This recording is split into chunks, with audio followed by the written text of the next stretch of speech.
Sud Radio Média, 10h-10h30, Valérie Expert, Gilles Gansman. Bonjour Gilles.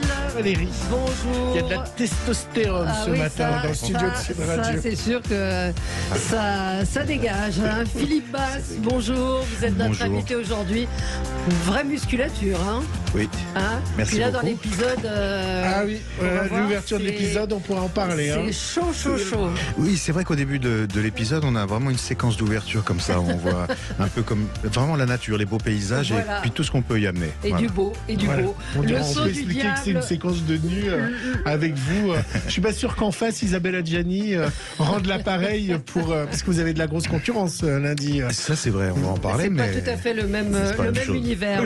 Le saut du diable, ce sera diffusé lundi prochain. Le sentier des loups. Je rappelle que l'année dernière, la fiction Le saut des loups 1 avait rassemblé 6 millions, plus de 6 millions de téléspectateurs, plus de 30% de part d'audience. Un carton, un énorme carton, et on vous souhaite la même chose cette année. Et à distance, Valérie, on a Sarah Mortensen qui est là. Sarah Mortensen qu'on a connue dans plein de choses, Astrid entre autres, qui cartonne sur France 2, Plus belle la vie évidemment, et qui est dans cette fiction. Bonjour. Également, bonjour à vous. Merci vous êtes Qui est en en tournage, donc oui. vous êtes à distance. Pour ceux qui nous suivent sur YouTube ou sur Facebook ou sur le site de Sud Radio, mais vous êtes bien avec nous pour nous parler de ce tournage et de cette fiction, Le Saut du Diable 2, qui tient ses promesses. Hein. Il y a de l'action, il y a du suspense. Mais Sarah aussi, hein, Oui, et dans l'action, elle donne d'elle-même. Hein. Absolument. On va passer tout de suite au zapping. Sud Radio Média, l'instant zapping. Un zapping thématisé sur le chaos, Valérie. Oui, Le un chaos. rapport avec Philippe Basse.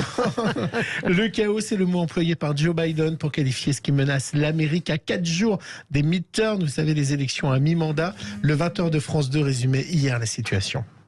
C'est un avertissement sombre lancé par Joe Biden hier soir à 5 jours des élections de mi-mandat. La démocratie américaine est en danger. On voit des candidats à tous les postes importants, gouverneurs, députés, secrétaires d'État, qui ne veulent pas s'engager à reconnaître les résultats. Cela mène au chaos. C'est du jamais vu. C'est illégal. Et c'est anti-américain. Aujourd'hui, près de 300 républicains candidats au scrutin de la semaine prochaine ne reconnaissent toujours pas les résultats de l'élection présidentielle de 2020. Certains ont même déjà avancé qu'ils n'accepteraient pas leur défaite pour ces élections de mi-mandat. Ça va être un peu chaud quand même, puisque vous avez les républicains quand même qui refusent l'élection même 2 ans après. Le chaos peut aussi être quelque chose de positif, comme en Iran. Hier, les manifestations ne faiblissaient pas. Hélas, la répression aussi. Ils semblent chaque jour de plus en plus nombreux, de plus en plus déterminés.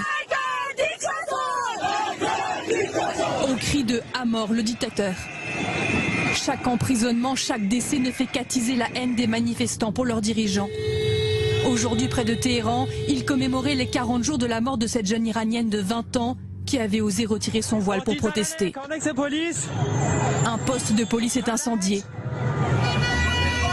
Comme toujours ou presque, le rassemblement se finit dans la violence. Ils sont en train de tirer, ils tirent. Il y a des victimes de part et d'autre. Eh oui, c'est un reportage assez fort. Le chaos dans l'enceinte de l'Assemblée nationale, vous en avez parlé Valérie avec vos débatteurs, et dans les médias aussi, suite aux déclarations du député du Rassemblement national, Grégoire de Fornas, débat aussi au Palais Bourbon, aussi dans Touche pas à mon poste, où le député incriminé, Carlos Martins Bilongo, était l'invité de Cyril Hanouna. Il s'est confronté à Mathieu Delormeau, qui lui reprochait de ne pas attendre l'enquête qui va avoir lieu aujourd'hui. Mais madame, pour l'instant, personne ne dit que c'est du racisme pour le moment. Bah si. Ce sera un comité qui va décider demain. Si son tweet a raison et si le comité dit l'inverse, ce n'est donc pas de Delormeau. Comme a dit Carlos, restez dans votre petite vie, mais sachez que des millions de Français, aujourd'hui, à l'heure où vous parlez là, se sentent blessés parce que c'est des propos racistes. Si c'est le cas. Je vous le dis, c'est des propos racistes. Et ça renvoie un député à sa couleur de peau. Ça renvoie des millions de Français à leur couleur de peau. Monsieur, maintenant, si vous ne voulez pas l'entendre, si vous ne voulez pas l'entendre, je l'entends, si vous voulez pas l'entendre, mais tant pis pour vous. Tant pis pour vous. Si vous voulez attendre 48 heures, tant pis pour vous. Mais aujourd'hui, à la minute où on parle, des millions de Français sont blessés. Vous en pensez quoi, Philippe Basse? Vous avez suivi l'affaire? Il fait coucou à Sarah Mortensen. Exactement. À distance. Non, surtout pas. J'ai rien suivi de tout ça, fort heureusement, parce que j'étais occupé à rencontrer des gens comme vous hier et avant-hier. C'est poli parce que vous n'avez pas envie de répondre à la question. Exactement. Voilà. J'ai tout compris. Mais par contre, je vais vous parler de. Pourquoi les comédiens ne doivent pas s'exprimer sur la politique ou bien sûr que si, ça c'est une décision. Non, moi j'ai peur de rien. Enfin, en tout cas, pas de parler de ça en l'occurrence. Mais si vous m'interrogez, moi je vous dis, ça m'intéresse pas tellement. Ça veut pas dire que je suis déconnecté de ce qui se passe. Mais vous n'avez pas envie de rentrer dans la polémique. Et puis réellement, j'ai véritablement pas suivi toute la polémique. Et vous, Sarah, sur cette polémique qui fait parler? Alors moi, c'est horrible. On va paraître pour deux acteurs qui ne suivent rien. Mais j'ai tellement la tête dans le tournage que je n'ai pas du tout suivi en fait. Ouais. Vous êtes en tournage de quoi, Sarah? Je suis désolée. Vous tournez quoi en Astrid et Raphaël. Astrid et Raphaël. Super, on a hâte. On a carton absolu. Sur France 2, incroyable. Bon, j'ai quelque chose pour vous, une solution quand c'est le chaos dans votre EHPAD, quand vous ne pouvez plus surveiller papy qui parfois s'échappe. Mais écoutez bien Valérie, je vous promets que c'est un vrai reportage. Ils ont décidé, pour éviter de perdre papy, de mettre une puce dans leurs pantoufles. Écoutez. Un EHPAD va mettre des traceurs dans les pantoufles de ses pensionnaires pour éviter les fugues. Les 80 résidents d'un EHPAD situé à Arès en Gironde vont tous être équipés d'une puce collée à la semelle. Et ça, sans leur consentement préalable. Dès que l'un d'entre eux essaiera de franchir l'un des portails de l'établissement, les téléphones du personnel seront alertés. Le Canard enchaîné explique que ce dispositif a été pensé après la disparition d'un pensionnaire début octobre. Le vieil homme a finalement été retrouvé dans le centre du village où se trouve l'EHPAD. Après, il faut savoir que ce genre de dispositif a déjà été utilisé dans plusieurs EHPAD français. C'est formidable. Sans le consentement, c'est dommage. Ouais. Bon, même si le consentement est peut-être un peu aléatoire au compte tenu de la santé de la personne. Mais bon, c'est quand même le minimum syndical de demander le consentement. Oui, puis ça veut dire qu'on est incapable de les surveiller, que les papys peuvent s'échapper. La CNIL s'est saisie de l'affaire, bien évidemment, et en disant c'est le rôle de l'EHPAD, justement, d'accompagner et de surveiller ces personnes. Alors, si on commence à le déléguer avec des puces ou un bracelet, alors là. Cela dit, moi j'ai travaillé, j'ai arrêté l'école assez tôt, vous le savez, et j'avais travaillé dans diverses petites sociétés comme ça, j'étais serveur, etc. Et j'avais fait aussi un peu d'une sorte de gardiennage. Et donc un jour, c'était dans une maison de retraite parce qu'il y avait eu un forcené qui était rentré, enfin pas véritablement un forcené, mais quelqu'un qui était rentré, qui était ressorti, qui avait inquiété le personnel et les gens de cette maison. Donc ils avaient fait appel à quelqu'un pour rester toute la nuit. Et c'était très intéressant comme expérience parce qu'on voit des personnes, il y a un étage, c'était le 3e étage, et ça s'appelait chez les désorientés. Et en fait, effectivement, la nuit, bon, il peut pas y avoir non plus 150 personnels. Et il y avait des personnes qui marchaient, qui partaient, donc on les ramenait avec l'infirmière chez elle, mais ça fait partie de l'ordre des choses. Mais faites-nous une série sur un EHPAD avec ça. Mais ça peut être un thème. Mais j'ai voulu écrire plus tard, quand on sera plus vieux. Tu seras dans pas si longtemps que ça, tu sais. Il sera ce soir de retour dans Danse avec les stars. On vous a déjà proposé, Sarah, Danse avec les stars? Oui, alors on me l'a proposé 2 ou 3 fois, je crois, sauf que ça se tourne toujours en même temps qu'Astrid et Raphaël. Donc, mais vous aimeriez le faire? Vous aimeriez le faire? Alors, je sais pas si je dirais oui ou pas. Non, mais c'est vrai, en fait, j'en sais rien. Vous n'avez pas de problème moi, j'adore d'impôt. danser, je trouve ça super. Hein? Vous n'avez pas de problème d'impôt.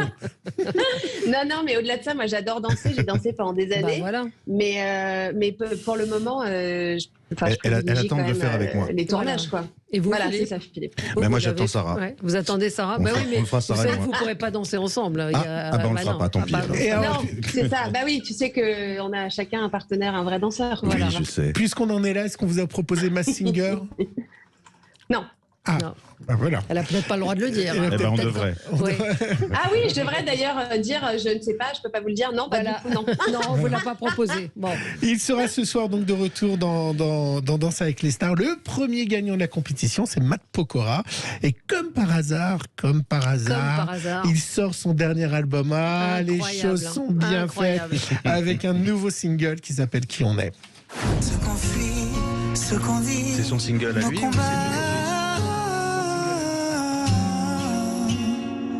On est les mêmes. je crois. Hey, viens, on aime qui on est. Viens, on aime ce qu'on a. Elles sont très bien, les paroles. Vite, le bonheur, on l'évite alors qu'il était là. C'est pas ma cam, hein. Je dois vous dire. Gilles fait exprès de me passer. Bah non, c'est l'actualité des Moi, ce j'aime soir. bien. J'aime bien les premières phrases, je les trouve très justes. Ouais.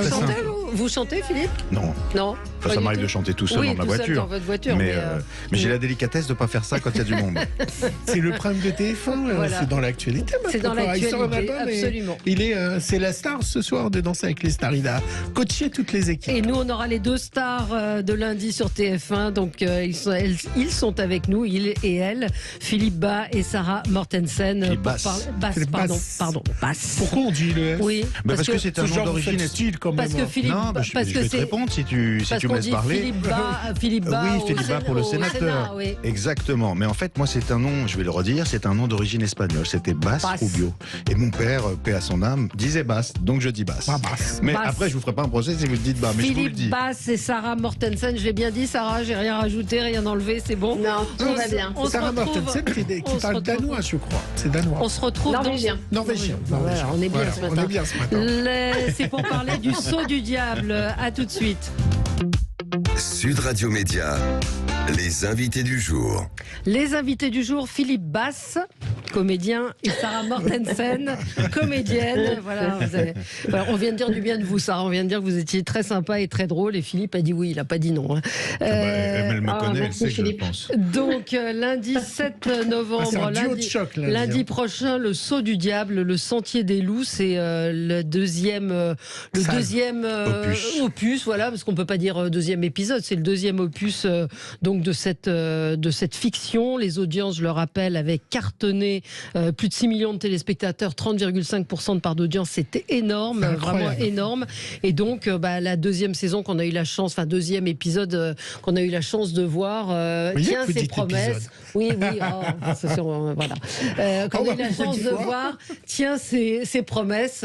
Philippe Bass, vous êtes, c'est trépidant, c'est tendu, c'est excitant, voilà. C'est sympa. C'est ça. Merci beaucoup, super. Valérie. C'est un peu G.I. Joe. Vous êtes notre G.I. Joe français. Oui, il y a quelque chose de cet ordre. C'est ça, c'est un ancien des forces spéciales. Il faut peut-être rappeler, exactement, vous êtes Paul Villard, ancien des forces spéciales, et vous vous occupez d'ados. Exactement, c'est en fait au début de l'épisode, puisqu'en fait ça va devenir une collection, donc vous avez une bonne inspiration, Valérie. On va essayer de tourner un 3 et un 4 l'année prochaine, et donc au début de ce second opus là qu'on va pouvoir voir lundi, notre héros se retourne, si vous voulez, à une base militaire où il a exercé auparavant. Il va emmener des jeunes dans une espèce de stage découverte. Il va aussi retrouver une de ses anciennes partenaires, incarnée par Sarah Mortensen, qui va pouvoir l'aider aussi. Et puis, paf, l'aventure va commencer très vite. Qui revient d'une mission au Yémen. On peut Valérie entendre. Écoutez la bande-annonce. Alors ça y est, tu rempiles? Non, c'est juste une IPN avec 5 jeunes, dont ma fille.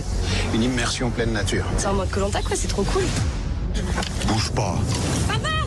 Les mercenaires ont pris en otage le groupe. Ils veulent que je leur apporte les statuettes. Sinon, ils les tueront.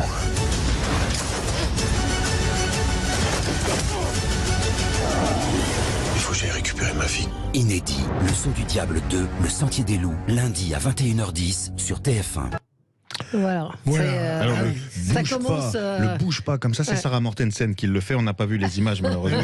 C'est la radio. Mais c'est vrai que ça commence. Alors ça commence, c'est spectaculaire. La première minute, vous êtes vraiment un athlète. Merci beaucoup. Il y a eu de la retouche ou pas? Parce qu'on vous voit donc sous la douche avec tous vos muscles et vos tatouages. Ce sont vos vraies fesses.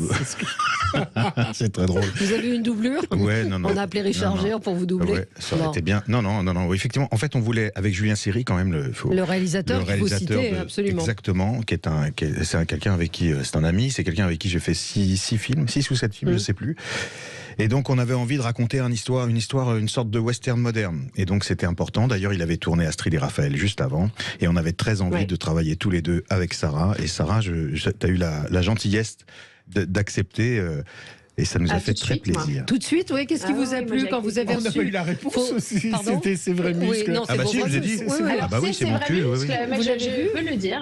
C'est vrai muscle. Il faut dire que c'est écrit par Tigrane Rosine et Anastasia Heinzel. Oui, c'est surtout adapté par Julien Seri parce qu'il a fallu qu'on reprenne tout le scénario de base. On avait vu trop grand, donc on avait fait écrire une histoire qui était beaucoup trop grande, beaucoup trop complexe pour la tourner dans le cadre que nous avions, qui est quand même un téléfilm. Même si on veut beaucoup d'aventures, beaucoup d'espace, beaucoup de décors, beaucoup de personnages, il fallait réduire et faire une adaptation. C'est très exigeant.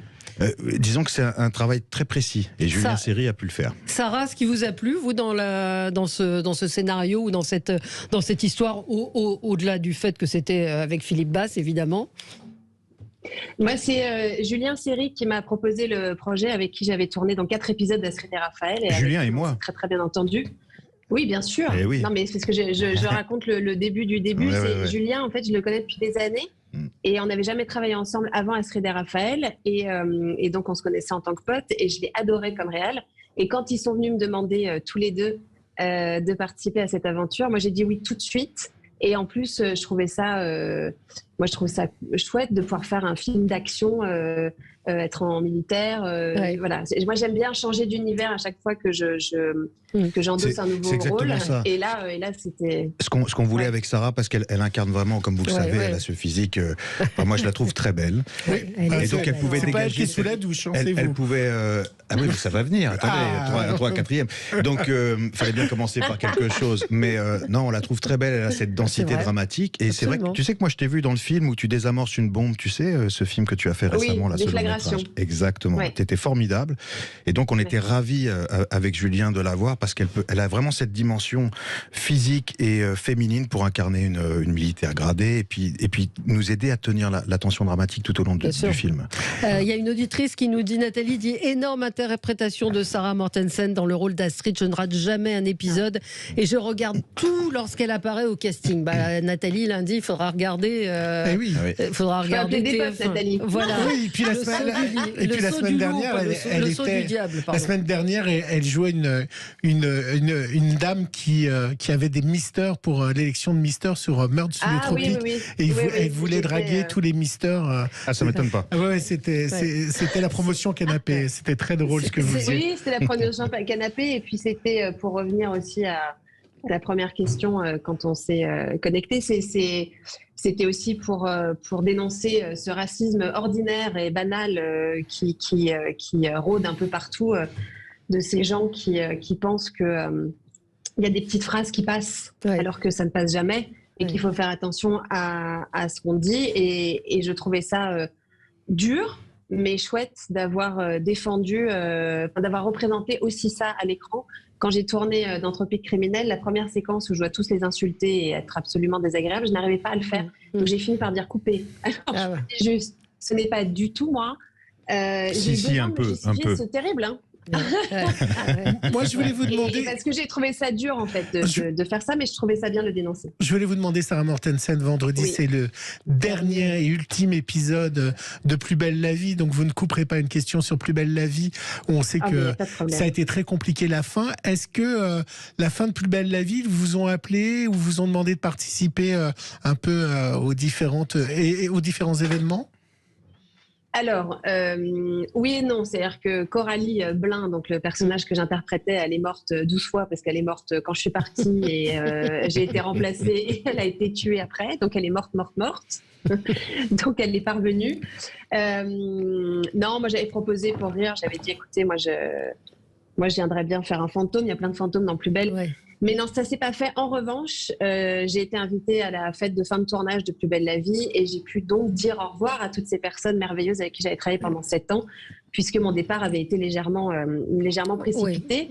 Oui. Mais je ne reviens pas du tout sur la décision. C'est la forme qui avait été un peu brutale. Oui, un peu brutale.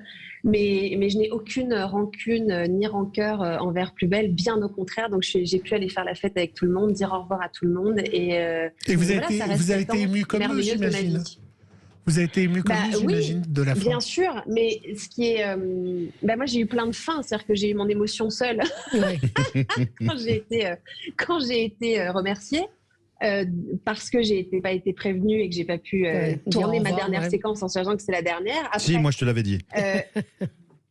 Après, quand j'ai été remplacée, ça a été le deuxième effet qui se coule. C'était difficile ça aussi parce que ça voulait dire vraiment que je reviendrais pas. Et quand on m'a annoncé la fin, évidemment que j'ai été très, très émue. Après, je pense que le maître mot de Plus belle la vie tout court, c'est merci. Mais ça a été une chance parce que derrière, finalement, vous avez fait tellement de choses que vous n'imaginiez peut-être pas faire. Vous seriez peut-être resté enfermé dans ce rôle de Coralie. Non, parce que moi, quand déjà, je tournais un petit peu avant, quand même. J'avais tourné pour Engrenage, pour Femme de loi. Je commençais déjà quand même à tourner pas mal. Et moi, j'avais dit qu'en acceptant Plus belle, ce serait pas un enterrement, ce serait un tremplin. Et je m'en suis servie comme ça. C'est ce que ça a été.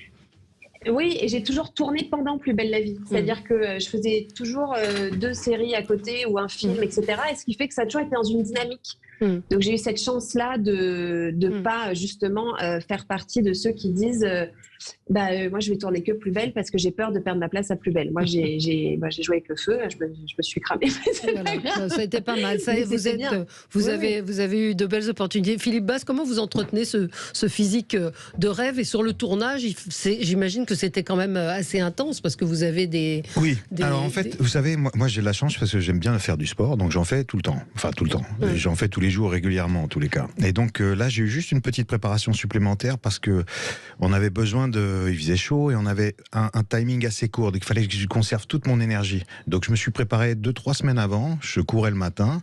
Le reste du temps, je me reposais parce que en fait, il faut récupérer. Et puis le soir, j'essayais de faire un peu de renforcement, de musculation fonctionnelle, c'est-à-dire des trucs qui permettent de garder en fait plus de jus, d'intensité, de force que de congestion en réalité. Et ça m'a permis de garder du jus pour tout le film. Ça représente quoi comme entraînement tous les jours pour vous? C'est jogging, footing C'est ça, donc là en l'occurrence je faisais ça, ce que j'ai pas pu faire pendant, mais j'essayais de faire un peu de footing le matin et puis du renfo le soir. Écoutez, on était ravis de vous recevoir, Philippe Basse. Ça a été trop vite.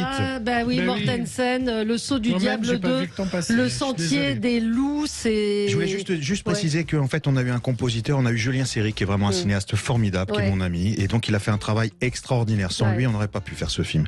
Et on a essayé de filmer comme un film de cinéma, c'est-à-dire qu'il y a un format de scope. Et je voudrais également ajouter qu'on a eu la chance d'avoir un compositeur extraordinaire, français, mais qui travaille aux États-Unis, qui nous a fait, il nous a pris un orchestre symphonique pour nous faire la musique de ce film. Et donc, il a enregistré à Los Angeles, il nous a tout envoyé avec des véritables instruments.